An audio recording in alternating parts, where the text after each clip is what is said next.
ఈరోజు మన పొలంలో మన పర్మాకల్చర్ ఫామ్లో ఈ వాక్కాయ చెట్టు ఒకటి వేసాం కదా.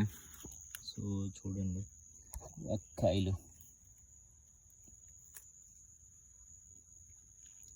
ఇలా వస్తాయి, చూసారా?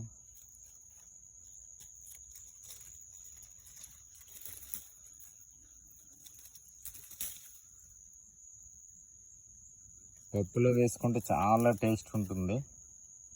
ఈ రెగ్యులర్గా టమాటో వీటికంటే కూడా చింతపండు పప్పులో చాలా బాగుంటుంది. ఇది ఏంటంటే జనరల్గా ఇది నేను మిడిల్ ఆఫ్ ద ల్యాండ్ వేసాను కానీ, బట్ ఇవి బార్డర్ క్రాప్ కింద వేసుకుంటే మనకి ఫెన్సింగ్, లైవ్ ఫెన్సింగ్లా ఉంటుంది. దీనికి ముళ్ళులు ఉంటాయి కాబట్టి సాధారణంగా ఈ పశువులు కానీ ఏవైనా మన ఫామ్లోకి ఎంటర్ అవ్వకుండా ఉంటాయి. అలా చేసుకుంటే మనకి డ్యూయల్ పర్పస్ అనమాట. ఫెన్సింగ్, లైవ్ ఫెన్సింగ్ అవుతుంది, at the same time protection ఉంటుంది, క్రాప్ కూడా బాగానే వస్తుంది అనమాట.